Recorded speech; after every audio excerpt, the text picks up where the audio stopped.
Do you want to start a construction business? Well, I want to show you 5 simple strategies and steps that you can use to start and grow your construction business right now. So 90% of all construction businesses fail within the first 2 years. Why is that?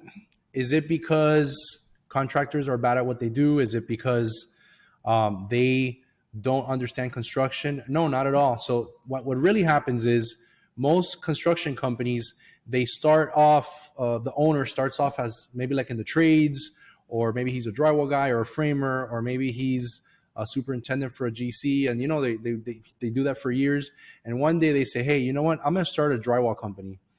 Instead of getting paid, $20 an hour, I'm going to go get my own contracts. Or maybe there's a superintendent that says, hey, you know what? I know how to run a job. I'm going to get my own jobs. I don't need to work for somebody. So that's pretty much how it typically starts. So maybe that's the case with you. Who knows? But what happens is the reason most construction companies fail is because they know the construction side, but they don't necessarily know the business side of construction. So typically we're looking at things like estimating, sales, follow-up. There's an aspect of accounting, a legal part. There's how to get leads. There's like 100 things to think about even before you start breaking ground, before you start shooting track, before you start hanging drywall. There's 1,000 things to think about. How do you do a submittal package? How do you prepare a bid? How do you write a proposal? How do you find the leads? How do you get the GCs interested? How do you get the architects, the developers? How do you figure this stuff out? Now, unfortunately, there's not really a school that can teach you this stuff. You can't go to construction management school and learn how to do this, because construction management school is just going to teach you the basics, the bare basics on how to actually run a job professionally. And I put quotes because let's not get into that. Construction management school is not all it's cracked up to be. Maybe it gives you like a nice little foundation, but it definitely isn't going to teach you what you need to know. It's not going to teach you how to read blueprints, draw architectural plans, structural plans. It's not going to teach you that. You're not going to learn that in a trade school. You can probably go to like one of those technical schools and maybe learn how to read the plans, but that's about it. And it's like 5% of what you need to know. Anyways, so what I want to do today is I want to show you, you came to this article for a reason, which is how to effectively start a construction company in 2022. Now we're about to hit 2023, so I might have to update this article soon, but it's pretty much going to be the same thing, because we are in a very basic sales industry. So a lot of people forget, but construction is a face-to-face, shake your hand, look you in the eye type of industry. It's not like a digital marketing. Let me do an internet course that, for someone to buy, and then let me sell them a better course after. That's not how construction is. It's not something that you're literally going to meet people at trade shows. You're going to go to people's offices. You're going to go to the job sites. You're going to go to job site meetings, OAC meetings. You're going to meet the architects. You're going to solve problems. And that's how you build those relationships that you need to be able to be successful in this business. So what I'm going to show you is not something that is out of this world. It's something that you don't need to be a rocket scientist or a brain surgeon to really understand these principles. It's basic sales 101. So let's start off with step 1. So, by the way, we are a construction estimating firm. So we work with contractors and developers and architects in preparing costs for projects. So if you find yourself needing estimating, which is the most important part of any construction company, it's what brings money into your bank account, let me know and we can help you. Just sign up on our website or give us a call and we can help you. But anyways, so if you search around the internet, you're going to get like 10 tips to start your company. And they're going to talk about like very unimportant things like getting your license, getting your insurances. Step 2, make sure you get an accountant. Step 3. And the truth is you need all those things, but it's not what's going to get you moving. What's going to get you moving? Getting leads, bidding jobs, estimating projects, negotiating them, getting in front of them, in front of your potential client, and sitting with them at the table, reviewing plans, value engineering the drawings. That's what's going to get you started, winning jobs. You're not going to do it by going out and getting your license. I mean, you have to get your license, but that's not like the first thing you should do. The first thing you should do is start setting up your pipeline, because most of the time in commercial construction, whatever you do today, you're not going to see the results for probably 6 months. 3 to 6 months is a typical life sales cycle of a commercial job. Residential is a month or two. You go and you meet the customer in their house. They're gonna get a few bids. They're gonna talk it over with their wife, with their husband, and they're gonna make a decision. And typically it takes a month or two before you even get a decision. So what I want to do today is I want to give you these 5 steps. It's like, think of sprinting. What do you need to do to get to the finish line? It's not getting your licenses. I'm going to show you these 5 simple principles. So step number 1 is, before you do anything, is you want to decide on your specific specialty or niche. So what does that mean? Are you going to be a drywall contractor? Are you going to be a general contractor, a home builder, a remodeler? You don't need to decide on 10 years from now where you're going to be, but what you do need to do is think of things like profit margin. Think of things like, do I have financing available to finance big jobs? Do I want to work on smaller projects so I'm not so stressed? Do I want to build a big team? So all of these things are things that you have to start thinking about in the beginning, because once we do this, we're going to start running. So this is the only planning we're going to do. So let me give you a few guidelines. So subcontractors on jobs will typically make 20 to 30% profit on their jobs, while a general contractor is going to make probably around 10%. If you do really, really, really big jobs, it might be a little less. If you do higher end residential or something like that as a general contractor, you might be able to bump that up to like 20%. But typically when you're a general contractor, you're managing the project. You're not actually building it. You're more of a construction manager. When you're a subcontractor, you're the one doing the actual work. Now, there's pros and cons between residential and commercial. So if you get into commercial, you are going to get big jobs, but you're going to have to finance them. So that means you're going to have to get credit lines. You're going to have a lot more paperwork involved, submittals, change orders. You should always have a contract, but you're going to have 20, 30-page contracts versus maybe 5-page contracts. Now the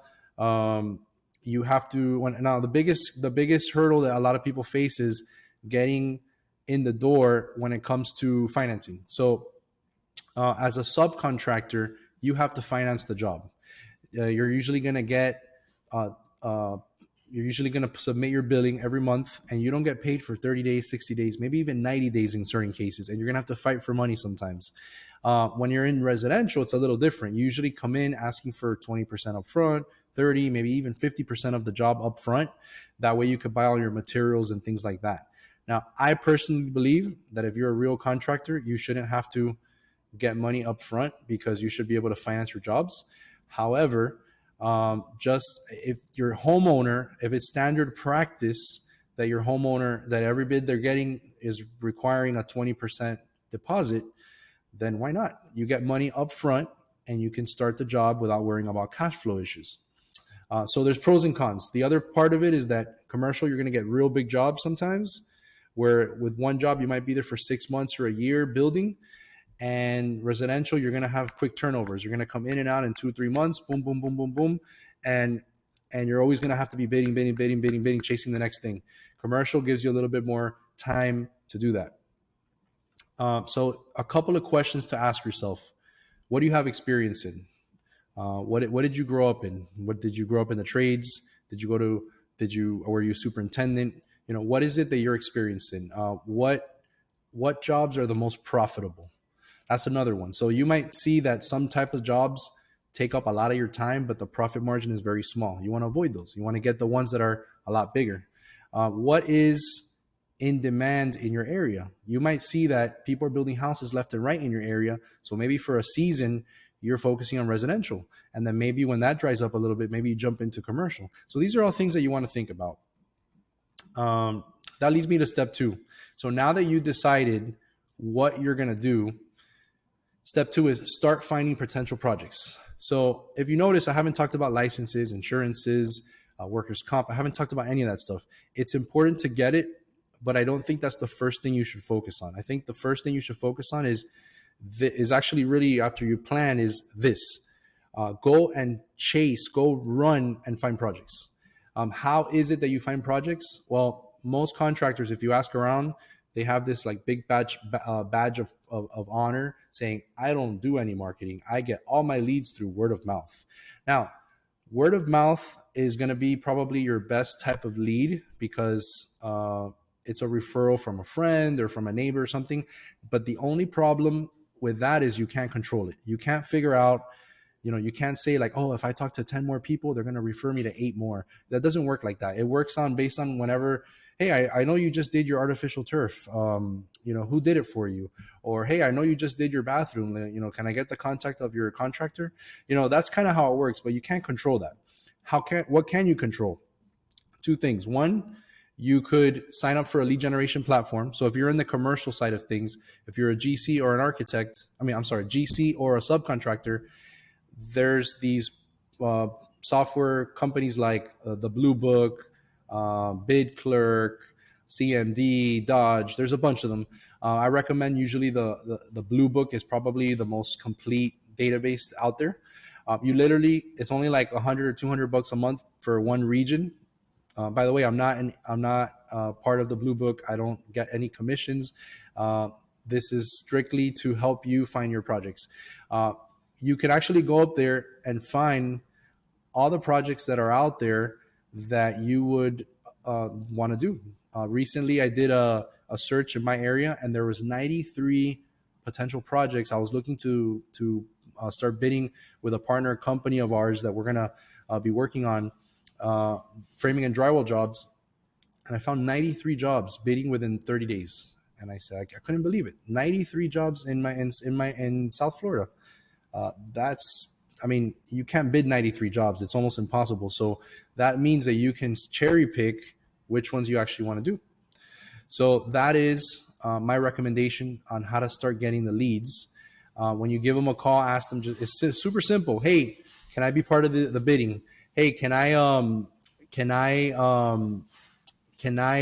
bid this job for you? They're usually going to say yes for you for that. So number 3, start estimating and sending bids. So estimating is the lifeblood of your business. You cannot have a construction company if you don't focus on estimating. The problem that a lot of contractors run into is they get busy running their jobs that they neglect the estimating, so they run out of jobs, and their workers leave them. Their subcontractors go somewhere else. And the secret to growing a successful construction company is really estimating. Is one, getting the leads, but then you have to follow up by submitting bids for them. And if you're passing up on bids, you're never going to grow your business. But when you're starting out, there's like a catch-22. You're too busy during the day running your jobs. There's too many emergencies that you can't sit in front of your computer or sit in front of your plans to estimate. So you have to do it when? At night and on the weekends. So you have to do it yourself or hire someone. However, an estimator in-house is going to cost you $80,000 to $100,000 a year. That translates to probably around $1,500 to $2,000 a week. Now, let me ask you, do you have enough work to justify paying someone $2,000 a week to estimate for you? If not, that means you're either, hey, you're going to miss out on projects, 2, stuck doing it yourself nights and weekends, or 3, there is a third option, which is using an estimating service. So estimating services, you have to be very careful. This is what we do. We're a licensed general contractor, but what our specialty is in is helping general contractors, developers, subcontractors, homeowners prepare construction bids and also construction budgets. We do it for banks. We do it for investors. We do it for all types of projects. You have to be very careful because there's a lot of companies out there that are estimating companies that are overseas. So you have to really vet whoever you use. Now, obviously, I'm going to recommend that you work with us. Hopefully, you're getting some value from this video and from this article that we wrote. Hopefully you'll decide to work with us. So that leads us into step number 4, which is set up your licenses and insurance. Now, if you notice, it's like one of the last things I talk about because this is easy. You can do this with a simple phone call. Call your commercial insurance agent and say, hey, I need general liability insurance and I need workers' compensation insurance. That's it. That's all you need to do. And they're done with step 4. Boom. I'm not even going to talk more about it because I don't want you to think that there's more to it than that. Your license, you got to check with your local building department. A lot of times you might need a license to operate legally. So definitely do that. But in terms of the insurances, all it takes is a simple phone call and clicking a couple of DocuSigns or signing some papers, and you're good. That's it. So if you go to a bunch of other websites, they're going to start with this. Oh, step 1, get all your licenses. Step 2, get all your insurances. Workers' compensation is important because if somebody gets hurt, you're liable, blah, blah, blah. Everybody already knows that. So why are you going to waste your time talking about that? Which leads me to the last step, which is step number 5, follow up, follow up, follow up. The biggest mistake that every contractor makes because of being busy is they get so tied up in the operations of their business that they don't follow up. You can get the lead, you can go visit the client, get the lead, convince somebody to give you a set of plans, to give you a shot. You can estimate that job, you can prepare your proposal, submit it. And if you don't follow up at least every 2 weeks, 3 weeks, maybe once a month at least to check, the status of the job, you're going to lose. You're going to lose the job, and they're going to use you as a number. I remember I was getting proposals for a project once and I was using the Blue Book platform. I submitted it. I started getting back bids from subs. All these people that I had no clue who they were, reputable companies, but I had no clue who they were. And I would just get proposals in my inbox. So to me, one tile company was exactly the same as the next. So everybody complains like, oh, in order to win in construction, you have to be the low bidder, the low bidder, the low bidder. You only have to be the low bidder if that's all. If you only give your potential client your proposal and that's all they know about you, then of course we're going to look at the low bid. Who's the cheapest? Because all these people in my eyes are the same. Now, you might be way more qualified, way better at your job than somebody else, but I would never know that unless you come to my office, shake my hand, look me in the eye, and let's have a meeting. Hey, I'm interested in working with your company. I want to start getting involved in your bids. You're a professional company. You're a serious company. I want to get involved with a few serious companies that I can bid for. And that's how you start getting bids. If you come and you sit in the chair in front of my office and you spend 30 minutes or an hour out of your busy day, because I know contractors are busy. If you do that and you look me in the eye and you say, I'm serious about working with you, guess who's going to get at least the last few looks? What does that mean? If you submit a bid and you're not the low bidder, I'm going to call you and say, hey, John, look, you're not the low bidder. My low bid is this. What can you do about your price to lower it a little bit? Because I want to try you guys out. And that's how you're going to get your first jobs. Very simple. Following up is the key. So yeah, that's in a nutshell. If you do all those things, those 5 simple principles, you're going to grow your construction business. Now, I wrote an article called 27 Ways to Get More Construction Projects. I recommend you take a look at that, especially if you're starting out. I list 27 different ways, 27 different types of clients, different strategies on how you can find your potential client. For example, a lot of people forget that they can go look up property managers because those guys build, those guys renovate, those guys are basically construction managers for apartment buildings and for leasing companies, for malls and things like that. People don't think about that. If you're a GC, go build relationships with architects. Read about all that stuff in my 27 Ways article. So anyways, I hope that helped. If you need help with estimating, if you want to chat about how to grow your construction business, you want to take 5-10 minutes and pick my brain or pick my team's brain, we will love to help you. Give us a call. The number, go to our website, imbuilders.com, and maybe I'll put the website below in the description or the phone number. Give us a call, shoot us an email, and we'll be more than happy to help you. All right. Good luck.